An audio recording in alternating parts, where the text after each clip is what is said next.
Welcome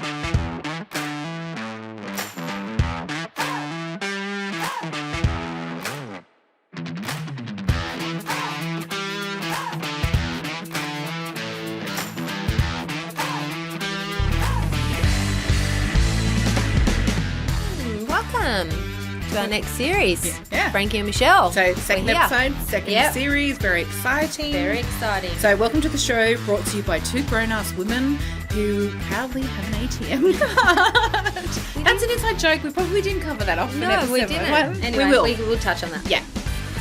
In today's show, we're going to be discussing what someone thinks of you is absolutely none of your business. Mish, don't forget to mention our website where they can find us on Insta, Facebook, blah, blah, blah, all of that Etc. stuff. Don't forget to follow us because you'll miss out on stuff, and don't forget our newsletter on our website, frankiemichelle.com. All right, let's get this started. Now, this is exciting. It's our So, favourite. yes, we want to talk about what someone thinks of you is none of your business, but we want to jump more into style and brand because we get asked this a lot from our listeners and, mutual friends, clients, and everything like that. So, Absolutely. Frankie, I do social media marketing and I have a lot of clients who have to put themselves out there online, and we're talking about, and for me, the biggest thing is confidence. Yep. It all boils down to confidence and people just needing to get permission to put what they want to put out there. And a lot of the time it is they're not confident in their clothes. They're not confident in their look. So what would you say to somebody who is been posting a little bit? Stop shopping for confidence and for trend and for what you need to look at. Okay. What are we shopping for? Start shopping for feeling. Okay. Right? If we learn how to shop for the way something makes us feel opposed to what we should be looking like, you're going to fill your wardrobe with items that make you feel good. So every time you step out that door, you're going to feel good. So whether you need to step out that door for your job, taking your kid to school. Hang on, so I'm going to interrupt you. So I buy shit online. Yeah. Because I love a good deal online and I'm plus size. Yeah. So that's hard because I don't know. I've got to try and there aren't a lot of plus size stores out there and I'm short and things like that. So how do you make that online purchase? Well, again, it's really difficult to make an online purchase. Yeah. It really is hard. It's one of those things I often get, like, especially for me, have you ever thought about being a virtual online stylist? And my answer is always, I have, and the answer is no. It doesn't work. It just doesn't work. Okay. You don't get the same satisfaction out of it. You can shop, like if you know your sizes and stuff like that. Well, I shop online a lot too because I get frustrated. I go to the change rooms, try something on, you try it on because you think you're that size and the sizing charts are all screwed. But doesn't that happen when you buy online too? Yeah, it does. But it's sort of in the intimacy of your own home. You're not sort of, you know what I mean? Like it's really upsetting. So, going shopping with you would be a completely different experience because you'd be like, well, actually, that's not going to be your size. This would really be your size and your car. Well, I think too, if you ask me from a personal styling point of view, you need to learn how to shop to feel good. And if you need someone to help you do there that. you go. I've never thought about that. Learning how to shop. Yeah, That's you have to critical, learn how to shop. it? Well, we fill our wardrobes with all this stuff because, especially as women, the first thing we say when we try something on, I've got my period. Yes, Oh, wait I'm till I bloated. don't have I'm bloated. I'll wait for 5 kilos. So I've lost that 5 kilos. For 5 kilos. Oh, maybe I'll try it on with something better at home. And we still make the purchase. Yeah, maybe it'll look better with a pair of heels. No. If you're saying any of those kind of objections when you're in the store when you're wanting to buy something, if you don't get that instant, you put it on and go, oh wow, this looks really good, then don't buy it because that time will never ever come. I reckon 90% of my wardrobe is that I've made the wrong purchase. That's 90% of women, and Isn't this that never crazy? used to be my motto, but after 10 years of being a personal stylist, I've actually realised that it has nothing to do with the trends. It's got to do with how we feel about ourselves. Sort of at that old saying, sort of like if you buy one piece, it's got to go with like 5 other things in your wardrobe. Would you suggest that? It's much more about feel and confidence. I think, but generally if you buy something that makes you feel good, you're going to have something else in your wardrobe that it will go with that feels good. Yeah, see, a lot of people just don't, thought about it like that. You know what it was? Like, what was it? It was like you buy one thing. Yeah, buy one item, make sure it goes with 3 different things, blah, blah, blah, blah, and blah. the capsule wardrobe, what's your belief? That's no? bullshit. Yeah, oh, good. Oh, thank God. God. The capsule wardrobe was when, you used to be able to find classic pieces. Yes. It actually was for people that had that stock standard wardrobe, like people that are in business that wear those business suits from that's day it. You've got to the black day, dress, and the black then you can add your skirt. jeans on the weekend. Yeah. That's where the capsule wardrobe evolved. Not necessary these days. How the hell are you going to do a capsule? Well, a capsule wardrobe. My capsule wardrobe is totally different to your capsule wardrobe. Absolutely. it's totally different to anyone else that would be in the public service. Yes. Like my capsule wardrobe is different when my Monday to Friday job as a youth worker to opposed to what I wear on the weekend when I'm doing my styling. So my capsule wardrobe is totally different to everybody else's. See, this is where I think my clients are getting, it's confusing. Yeah. Because we've grown up with a generation where we had capsule wardrobes and everything had to match, and then you had to have everything in the Just don't Google anything to do with styling. Okay. Just don't. That is the biggest issue that I have. Because people come to me and I was like, well, you can't dress like me. I dress and as I said to you before, anything that makes me feel good from like my childhood. So I still dress like I'm living in the 80s. But so I have a very different design aesthetic. So I will wear my neon leopard print top to dinner with you with hot pink lipstick and feel great. And yes, it does look good online, but you can't replicate that. You have to find your version of you. Yeah, and you have to feel good about yourself. You have to like I've got a girlfriend, she looks gorgeous in boho dresses. And I cannot pull that off. Her capsule wardrobe is filled with boho dresses. So that's her capsule wardrobe. And you can't expect someone else to have the same capsule wardrobe and feel good about it. If we all wore a uniform, we'd all be bloody miserable. I know, exactly. And I think too, people think it's expensive. No. So like, so they come to me and they want to, improve their social media and they're happy to pay for my services. But then they sort of like, well, I can't put myself on, and it's not expensive. It's just knowing that's what you teach. It's not about what you buy. It's about how it makes you feel and how you're going to wear it. You could wear a $2 top from Kmart, but if you feel amazing in it, wear it. Exactly. Like no one cares. And I put a post up recently. I was like, one of my greatest prides is, was just a little meme that was going around, is when someone says, I love your outfit, and I tell them how much it costs. If it's like a $20 outfit. Yeah. I tell people, where I was always told, I've got a friend who does it to me all the time, don't tell us how much it costs. I'm like, but I'm really proud of that. Like I look fabulous, but it cost me $20. Yeah. Head to toe. And I want people to know that they can do that too.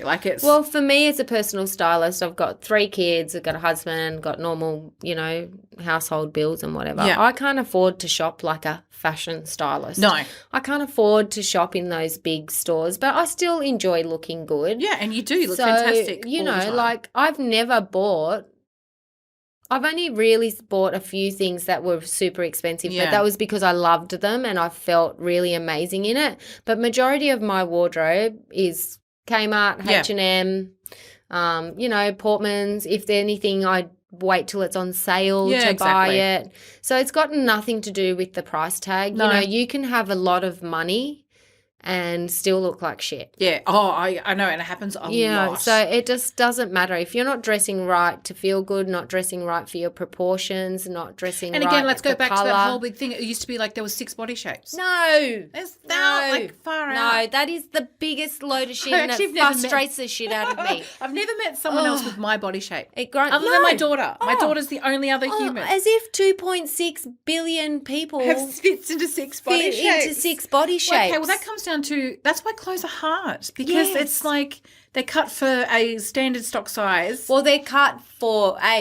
clothes these days are made for trend, not for classic, so they don't fit the natural woman. Yes. The other thing too is that they're cut for people that are just straight up and down majority of the time. They're not cut for different age. So, like back in the day, you used to be able to – now when I'm talking back in the day, I remember like when I was little, each store had its own generation of clothing, right? So you'd go – it's like Grace Brothers, for example. We went to Grace Brothers. Yeah, you went to Grace Brothers. That went to a certain section. That's where you shop. I was going to say Fletcher Jones. That's really old. Yeah. But like there was the department stores. There was the department stores that you went that you knew that was your section. You were between 40 and 50, you would dress like that. Yes.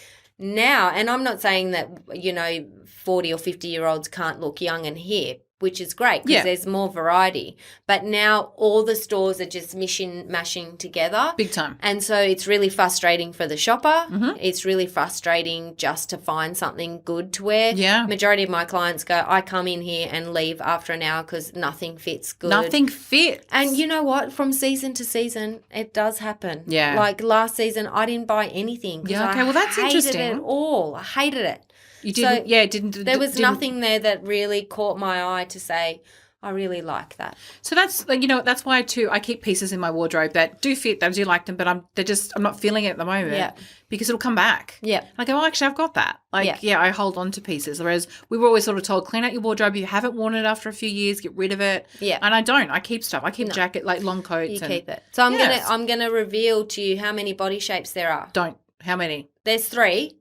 You're either where your shoulders and your hips are together, like as in perfect proportion, or your shoulders are smaller than your hips, or your hips are smaller than your shoulders. You either fit into one of those 3 categories. So I'm my shoulder and my hip match. Yep. So you're perfectly in proportion. Yeah. Okay. That's it. That's it. So if you have your shoulders that are smaller and your hips are bigger, then you need to balance out your shoulders. Okay. If you go the other way where your hips are smaller and your shoulders are bigger, you need to balance out your hips. That's it. It's not fucking rocket science. It's not. It's Google and all these stupid people that have decided to make these rules difficult to make it. We grew up with rules. Yeah.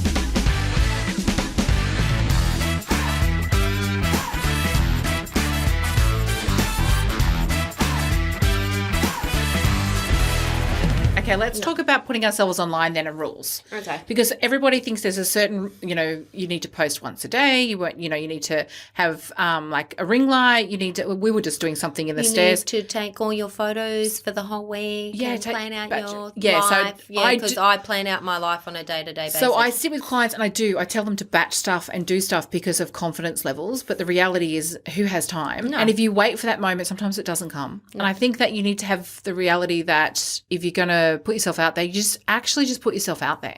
And it depends what you're selling to, right? Absolutely. If you're an influencer and you're just a coat hanger, fine. Prepare your posts because people are only looking at your design. They're looking at what you're wearing. I always say to people, you need to show them that you're human. So at the moment when we went through COVID, people missed human interaction. Yeah. And the biggest thing you need to do online is show who you really are and make that connection. And that means that you need to be brave enough to put yourself out there and put your face online and your voice and your videos, and you need to. Yeah, you have to be real. I used to post every day because, I started Instagram when all those rules were in thing. But now I don't. Like this week, I haven't even had a chance. I noticed that you haven't posted. I literally I missed you. I have not had. I haven't even had a look on Instagram. Okay. I just haven't even had a chance. But that happens. And I'm okay with that. Yeah. So today you need to be comfortable. Yeah. Today I'll just upload. That I've had a full on week and that I haven't had time. And I snapped a photo of you at the front. You can post that one. Go. But yeah, it's just be okay with what you can do. And I think if you go back to being authenticity. That was the one thing that we took back from. Sorry, that's going back to the. Sorry, that's going back to the previous show. But if you can actually be your true, authentic self, yes, you will have authentic followers and engagers, and that's all that it is.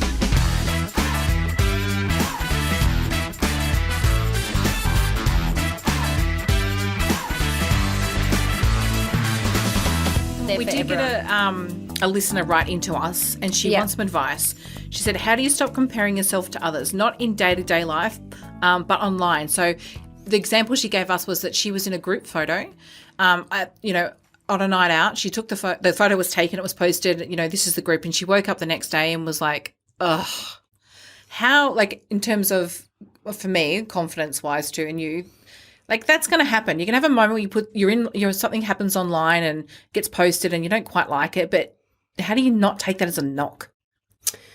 Oh, that's a tough one because that comes down to being who you are inside. So I think you just have to be okay with being you. Yeah, so perfect example today, I sent out my newsletter. So I should be a little bit more consistent, but I'm not. But I sat there and I pumped out my newsletter and I sent it off. And because it comes to I'm on the mail list, and it came into my inbox and I read it, and there's 2 grammatical errors in it, or 2 spelling mistakes. And I'm like, years ago, I would have been like, fuck that. Like I would have had a pit in my stomach. I would have thought, oh, people are going to judge me. That's awful. I should have done it. But today I laughed and went, oh, well, everyone knows who I am. So they know I type like I speak. It happens fast, comes out. I would have read it and went, oh, Shell's just done that. It's come out. No worries. I think that you have to, I don't know, I think you have to have it happen a couple of times and realize it's okay. Well, and I think it goes back, and this is what I say to my clients too, especially when they say, oh, I can't tuck in, I've got like a pudge, you know, the mum tum. Oh, yeah. So I always take my photos never on a side angle. I always say I have to stand straight on because I know that I look better in photos straight on. But I tell them you don't walk down the street sideways. That's a good one. You know, like our perceptions about ourselves. So, you know, this listener is like, that's her perception. But someone's not getting on there going, oh my God, look at her. Like they're looking like you see your they're flaws. just looking at the photo. So we tend to have this perception about ourselves. So my advice would be just remove all perception. Yeah. And no one is actually worried about you. You're worried about you. Everyone walks around worrying about themselves. Yes. No one's ever I say this to my daughter all the time. She goes, oh, you know, she's like, I don't like my hair. I was like, no one's looking at your hair. In their head, they're worried about what they're wearing, what their hair looks like, what's going on in their life. They're not even looking at you. No one actually cares. So I think if we can remove that perception, and I know that I touched about that like last year, because it is we've got this perception about ourselves that's, you know, really, really different to how other people perceive us. Yeah, exactly. Now, the other thing we got asked, someone sent in, how do we find our passions? I mean, you're a youth worker and I'm social. They want us to touch on a little bit more about how we found that. I think it's quite a question everyone asks, like, how did you find what you wanted to do? And I've been researching lately for my new book.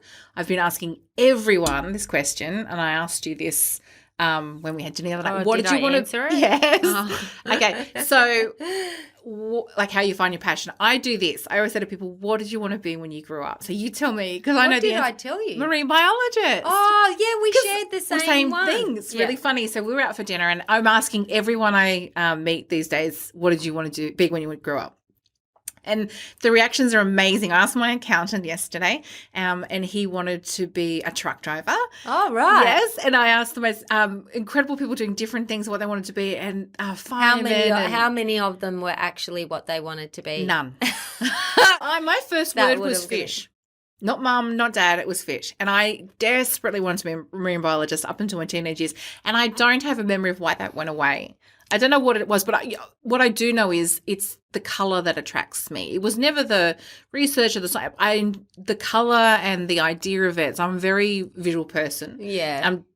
I'm drawn to colour and design. I think for me, because I am a fire sign like my husband, and we both love the ocean and, you know, it really calms us. It restores you. We're in our happy place when we're at the ocean. Yes. So I don't think that has changed. No. I just don't want to go deep down diving into the ocean where those big critters are to come and eat me. I just find it funny because how do you know – so you don't know when you're a little kid – you have a desire of what you want to be. But then we're telling teenagers at 18, you need to pick what you're going to do for the rest of your life. You need to go to university. That grinds me. As a youth worker in particular, I have kids coming to see me saying, you know, I don't know what I want to do. Mum and dad just say that, you know, I've got to do this, I've got to do that. And I'm like, I just wish parents would remove all expectations because I think that is the biggest killer of what, like people say, well, how did you find your passion? Yeah. It's like, well, you've never had a chance to find it. You go, and everyone works it out at some age. So, you know, I'll give you an example. My eldest,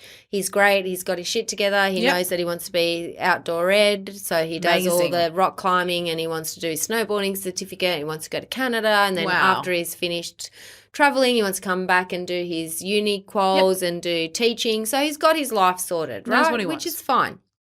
My middle child, mate, let's just try and get him through school. But so isn't that funny? So some parents will be like, they'll give the direction to the child that's most lost, but that's the child that really needs to find what they really want to do. Yeah, so I'm like, mate, you will work it out. Yeah, don't stress. I was like, you're not leaving school unless you've got a trade. That's full stop. Yes. But if you want to change your trade and you decide that you don't want to do that in 10 years or 20 years and you found something else that you want to like, you can do that. I didn't find my passion of styling until I was 30. Yeah, that's I didn't even know what a personal stylist was. So how did you find that? I was at my ex sister-in-law's house, and I say ex with like a real fuck There's you X. There's a real X in that. Yeah, she can. Yeah. Anyway, that's a whole nother story. But so I was at her house, and her auntie had called, and at this stage, I was just pregnant with my third child. Yep. And I was really just getting to the point, because I was at home. I was lucky to be at home with my kids, that I was getting bored at home. So I was like, you know, I'd get angry at my husband. He's like, I'm going to club. Oh, you've been at work and now you're going to club. I'll just fucking stay home. I was becoming one of those wives. And he was like, babe, you need to get a job. You need something. And I was like, okay, well, what am I going to do? I've been with him since I was 19. Yes. Like, I just don't know. Anyway, so I was at my ex-sister-in-law's house and her auntie had called. And at this stage, I had so many things that I had rang my husband for. Oh, I think I'm going to be a painter. Oh, really? I think I'm going to do it. He's like, no. And I was like, okay, I think I'm going to do this. He's like, no. And I think he was really getting jack of me deciding what I wanted to do, because I just didn't know. Anyway, and then her auntie called and said, oh, my friend just had this person come over and go through their wardrobe and take them shopping. And I just had this like light bulb moment that I was like, oh my God, yes, that's what I want to do. Yeah. So I got on, I saw that there was this like online school. I rang my husband. I was like, I know what I'm going to do. He goes, oh, fuck, what is it today? And I was like, a personal stylist. And he goes, oh my God, yes. He goes, that is so you. I will support you. Do whatever it is to get the fuck out of the house. I will support you. So then I studied it and then I kind of fell into it. But then my passion now is working with you. Yeah, that started because through my styling, a girlfriend of mine was working out of school and there was a lot of kids that couldn't afford to go to formals, and I said to her, why don't I put a call out on my styling page for formal dresses. Anyway, it like exploded. Amazing. And so now I do this frocks and socks, which is, you know, I dress the disadvantaged at formal time to, you know, get their shoes, their hair, they get the whole thing and they get to go to their formal. Yeah. And so through that I was like, I really enjoy working with these kids and their families. So I decided to be a youth worker. Now that might change because I've got another idea up my sleeve too. So that, you know, who knows what I'll be in another 5 years. Yeah, no, that's absolutely brilliant. Yeah, I think it's okay to change. It is. And I would sort of say to my kids, but I think I've got one child that's, set on his path, and the other, I think my daughter might follow in my footsteps. But I just used to say to her, look, when I was at school, uni wasn't even mentioned to me. Like, it wasn't even sort of thought, oh, well, you should go on to uni. And I should have studied marketing and advertising, but I didn't. I left school on the Friday. I started work for my dad on the Monday at a reception desk, you know, bottom of the office, and I had to learn my trade.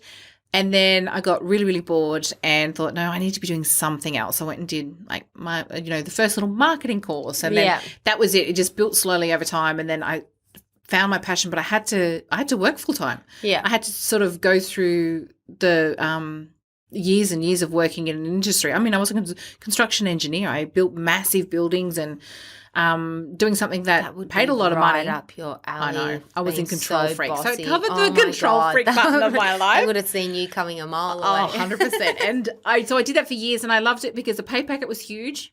It boosted that part of my ego. I quite like being the woman in the room full of men and know what I'm talking about. Yeah. But it wasn't what I was passionate about. So I kept studying marketing on the side. I actually started law too on the side. And I did. You'd be good at that too. Well, so I got in, sat down in the theatre as a mature age student.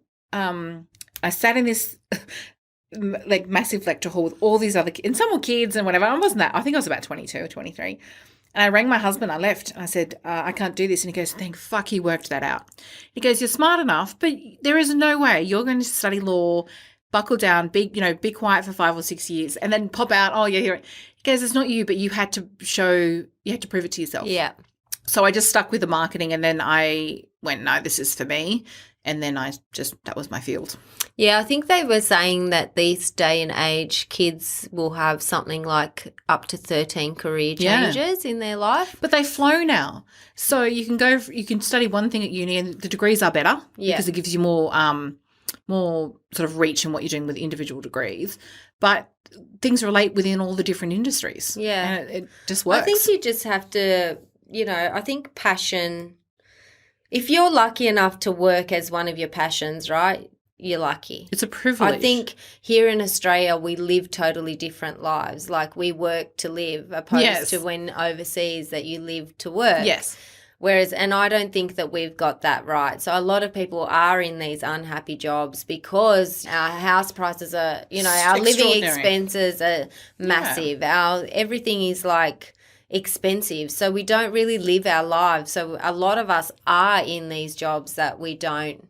Well, see, that's where my clients come from. So they're working that job. Yeah. They want to have a different job where it gives them a work-life balance, and that requires them to be online. That's the future that we're facing. If you don't have an online presence and you want to own your own business, your business will not succeed. It's as simple as that. So they got these miserable jobs. They're completely unhappy. They're trying to create, and I hate the word side hustle. I use it because that's what other people use it as a reference.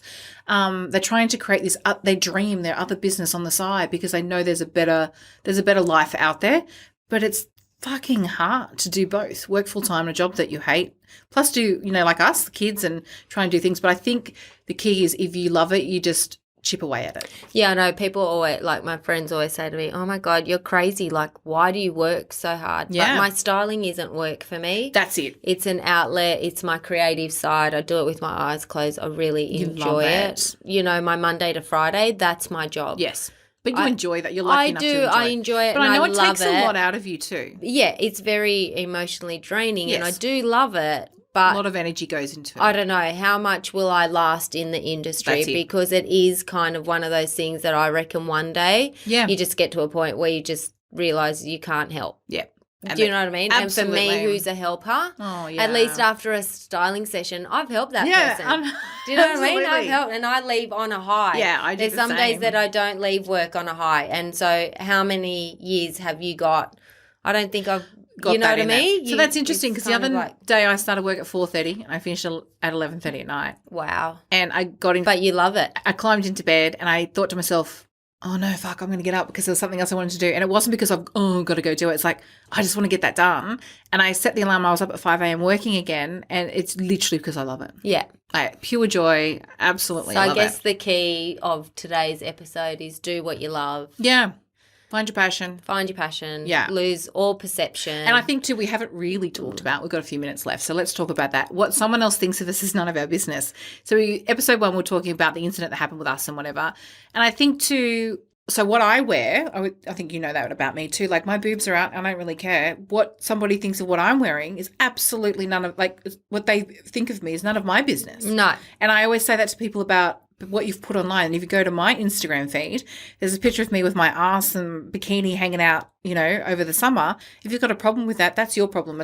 Don't tell me. It's none of my business. I don't really care what you think about that. And you have to get beyond that when you're sharing online. Yeah, people absolutely. are going to have an opinion, but it's none of your business what they think of you. Yeah. And what you wear, I think that relates to that as well. You wear what you wear for you, not for... I don't dress for anybody else but me. Yeah. So I've always had that motto. It's wear what you want. I started that motto 10 years ago and I still live by it. If you're happy and you feel comfortable in it, well, the wear same whatever goes, you want. Yeah, and the same goes for online. If you're comfortable with putting something up there. Yeah. So...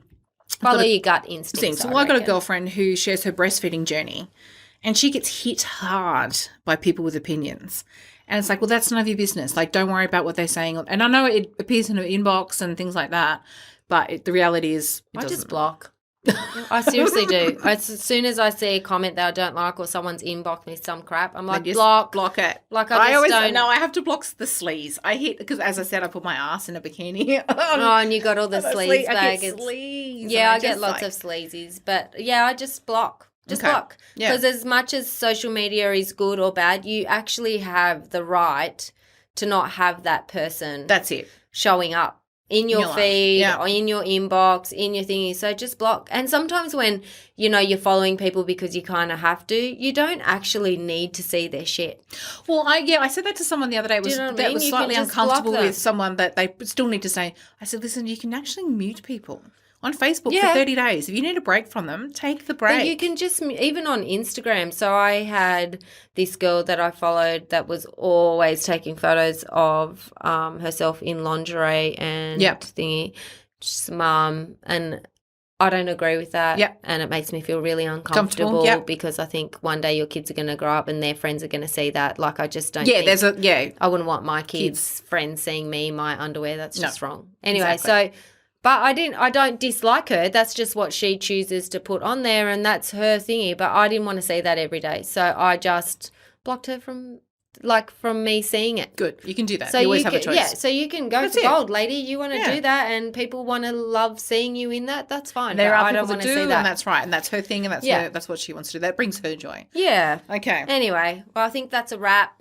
for this one. Yeah. I think we talked a lot. No. I think you two, actually, you know what? I think you've had enough airtime this time around. I think it was my majority of that one. Okay, no worries, babes. Thankfully, there's always another episode where I can probably take over. What is in store for our next Okay, so the one? next episode, oh, yes. This is my favourite topic, my Girl Gang. Oh, gee, I wonder why. Sounds good to me. No worries. Peace.